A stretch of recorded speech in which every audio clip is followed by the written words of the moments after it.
नई शुरुआत और मैं जितेंद्र जोशी ऑनलाइन क्लासेस में एक बार फिर से आपके सामने हूं।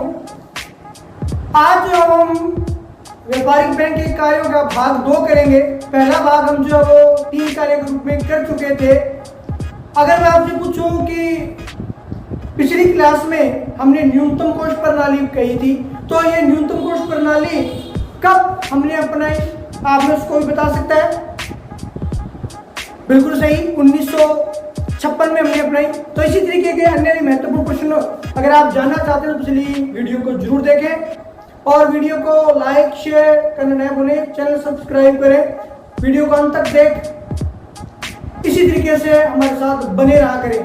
आज हम करने वाले हैं व्यापारिक बैंक के कार्य भाग 2 और भाग 2 में हम करेंगे कार्य नंबर 4, अंतरराष्ट्रीय विनिमय कोषों का संरक्षक। किसी भी देश का केंद्रीय बैंक जो है वो अंतरराष्ट्रीय विनिमय कोषों का संरक्षक भी होता है। कैसे कि ये जो है वो देश के विनिमय कोषों के साथ साथ भुगतान कोषों को समर्थित भी करता है। तो सीधी सी बात है कि अंतरराष्ट्रीय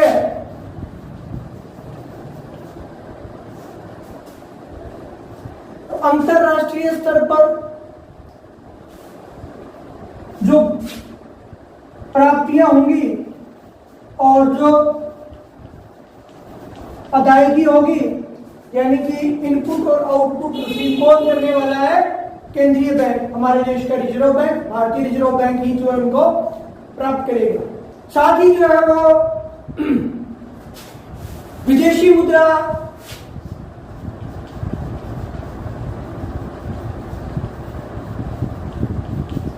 मुद्रा के विनिमय का निर्धारण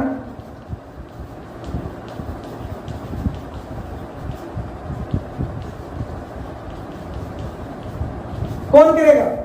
सीधी सी बात है, केंद्रीय बैंक ही करने वाला है कि केंद्रीय बैंक जो है उस देश के घरेलू मुद्रा की विनिमय दर का निर्धारण करेगा। विनिमय दर लिखना है आपको यहाँ पे, विनिमय दर का निर्धारण कि एक डॉलर के मुकाबले में हमारे देश की मुद्रा का मूल्य क्या रहेगा, डॉलर मजबूत हो रहा है, कमजोर हो रहा है, आपने ये सुना होगा। और उस सब का निर्धारण जो है वो हमारे देश की केंद्रीय बैंक द्वारा अंतरराष्ट्रीय बाजार में हमारी मुद्रा की मांग और पूर्ति के निर्धारण के आधार पर निर्धारित किया जाता है। तो अंतरराष्ट्रीय विनिमय कोष का संरक्षक है। अंतरराष्ट्रीय स्तर से जो भी मुद्रा प्राप्त होगी, जो भी हमें भुगतान करना है, उनका निर्धारण उनको कौन करेगा? हमारे देश का केंद्रीय बैंक करेगा। विदेशी मुद्रा की विनिमय दर का निर्धारण भी कौन करने वाला है? हमारे देश का केंद्रीय बैंक यानी कि आरबीआई ही करेगा। साथ ही साथ जो है वो भुगतान को जितने भी हमारे पास कितना भी तक जो है वो इसका कोष है, उसकी रिपोर्ट भी समय समय पर जो है अंतरराष्ट्रीय कोष जो हमारे पास उपलब्ध है, इसकी रिपोर्ट भी जो है वो समय समय पर केंद्र सरकार को प्रदान करता रहता है। 5वां कार्य आता है, इतने मैंने आप लोगों को बताया था कि बैंकों का बैंक है कौन? केंद्रीय बैंक। तो बैंक सारे इसके अंतर्गत आ गए। तो अंतिम ऋणदाता कौन हुआ उन बैंकों को? केंद्रीय बैंक हुआ। तो अंतिम ऋणदाता कैसे, किस किस को ऋण प्रदान करने वाला है? ये सबसे पहले ये केंद्र सरकार को अगर उसे उन्हें आवश्यकता पड़ती है धन की किसी भी रूप में, तो ये केंद्र सरकार, साथ ही साथ राज्य सरकार, केंद्र सरकार के साथ साथ विभिन्न राज्यों की सरकारों को भी जो ऋण प्रदान करती है, यानी कि लोन देती है। तो आप और हम जो हमारे व्यापारिक बैंकों के सामने लोन के लिए गिड़गिड़ाते हैं, तो केंद्र सरकार ने और राज्य सरकार किसके सामने गिड़गिड़ाती होगी? सीधी सी बात, आरबीआई के सामने गिड़गिड़ाती होगी कि जी हमें लोन दे दीजिए। तो जैसे हमारा बैंक का मैनेजर, शायद वैसा ही कुछ ऐसा। और साथ ही जो है वो व्यापारिक बैंकों की, इसके अलावा किसे? व्यापारिक बैंकों को। लेकिन क्या व्यापारिक बैंक हमें जब ऋण बिना प्रतिभूति के नहीं देते तो केंद्रीय बैंकों को देता होगा? नहीं जी, केंद्रीय बैंक भी जो है ऋण प्रदान नहीं करता। तो व्यापारिक बैंकों को ऋण प्रदान किया जाता है, लेकिन प्रतिभूतियों के बदले में।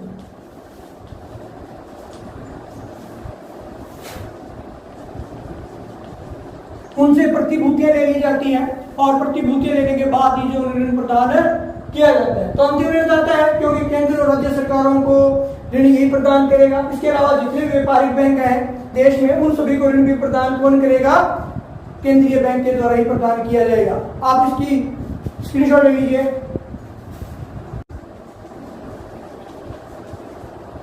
केंद्रीय समा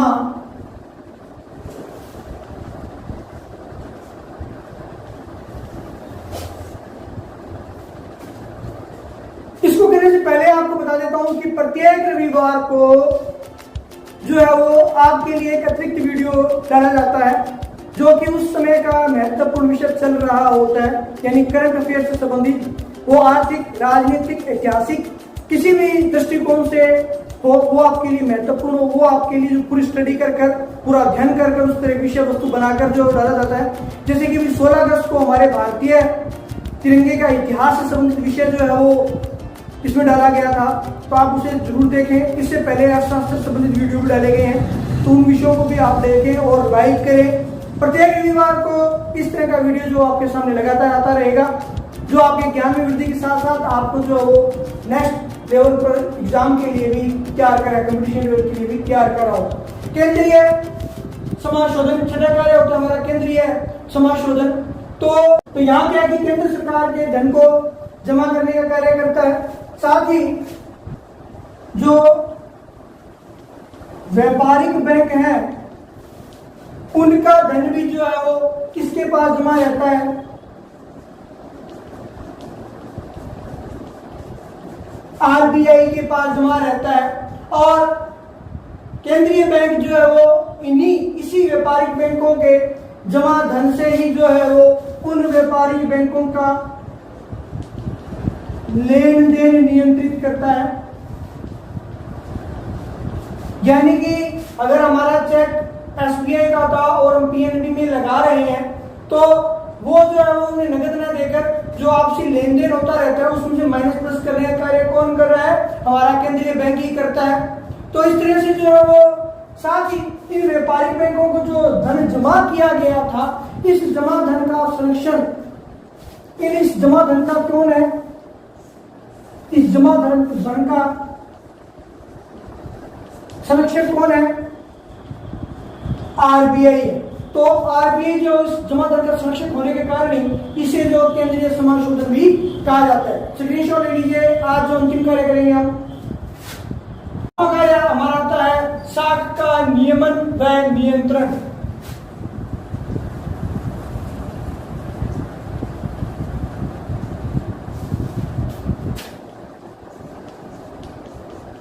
अब आप सोच रहे होंगे कि साख का नियमन और नियंत्रण हमने पहले कर लिया था। वो साख का नियमन और नियंत्रण हमने किया था केंद्रीय बैंक का नहीं किया था, वो हमने किया था व्यापारिक बैंकों का, जिसमें हमने एक सारणी बनाकर और उसका अध्ययन किया था। अगर आपने वो नहीं देखा है, शुद्ध फॉर्मूले के द्वारा करवाया गया, तो आप पीछे जाके देख सकते हैं। अब बात करते हैं साख का नियमन और नियंत्रण। देखेंगे कि साख का नियमन और नियंत्रण हम पहले कर चुके हैं, तो वो हमने केंद्रीय बैंक का नहीं करके व्यापारिक बैंक का किया था। उसमें हमने सारणी और डीडीआर इस तरह कुछ सूत्र भी किए थे, वो आप वहां जाके देख सकते हैं पीछे के वीडियो में। अब जो हम साख का नियमन और नियंत्रण कर रहे हैं, ये साख का नियमन और नियंत्रण किसका है? आरबीआई का, केंद्रीय बैंक का है। तो इसमें क्या होता है कि जो मुद्रा की पूर्ति के परिमाण व साख की मात्रा वह साख की मात्रा को नियंत्रित करने का कार्य कौन करेगा?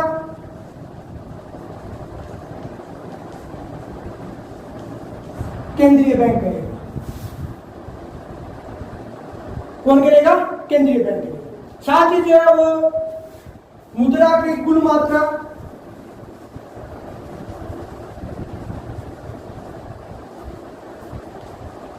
वह चलन